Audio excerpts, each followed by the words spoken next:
It's taken me about a year to develop Rebel Ambush as a perfume to be something that I'm happy with. It's quite strong, it's quite in your face. I mean, so that's what it's about. You know, it's about this quite big statement for a guy like, you know, I want to say something. So with Rebel Ambush, I wanted something, you know, smoky and kind of earthy and rich, that kind of just had that kind of feeling of a group of kind of people committed to the concept. But the concept for a person is, you know, to create a mixture of familiarity and intrigue. So you can smell it and you can smell something that you know, but you can't necessarily put your finger on it straight away. Or, you know, well, I usually mature them for a minimum of about 3 months, and then it's only after that period of time that you can be sure that the construction is stable, because often what you get, even though initially it might smell quite nice, if you leave it for a couple of months, some of the components kind of then start to dominate, or the whole thing just kind of turns rather ugly and doesn't work well on the skin, or doesn't evaporate. You know, it doesn't evolve properly on the skin. Whereas Rebel Ambush, it's this kind of evokes all these ideas. You know, so it's got tobacco in it, which is, you know, I thought of like Che Guevara's cigar and maybe slightly leathery notes, and, you know, this whole kind of quite, you know, gritty idea of just a bunch of, you know, just a guerrilla army, just, you know, camped out trying to change the world, you know. And I think the time's right for this as well. There's just not anything like it in the market.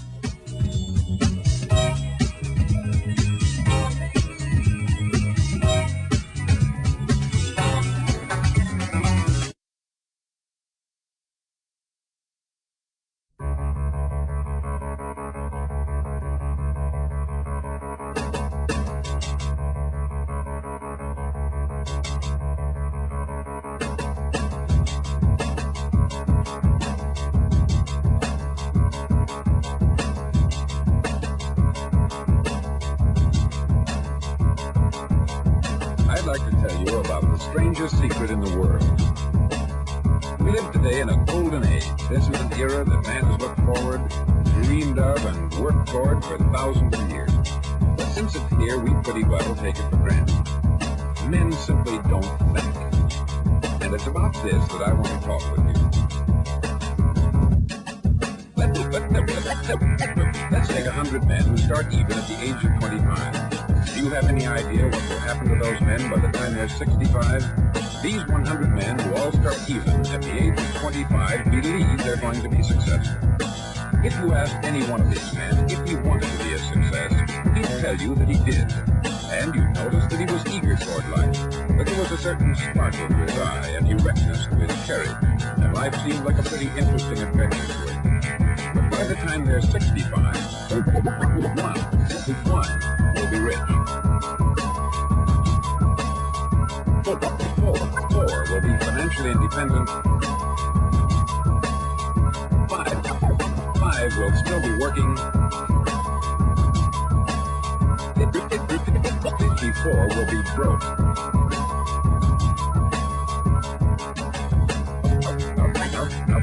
Now think a moment. Out of the 100, only 5 make the grade. Why do so many fail? What has happened to the sparkle that was there when they were 25? What's become of the dreams, the hopes, the plans? And why is there such a large disparity between what these men intended to do and what they actually accomplished?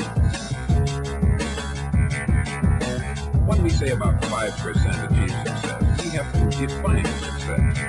And here's the definition. Success is the progressive realization of a worthy ideal. If a man is working toward a predetermined goal and knows where he's going, that man is a success. If he's not doing that, he's a failure. Success is the progressive realization of a worthy ideal.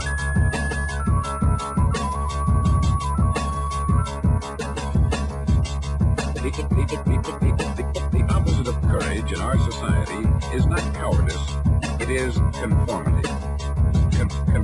Conformity. People acting like everyone else, without knowing why, without knowing where they're going. And there you have the trouble today. It's conformity.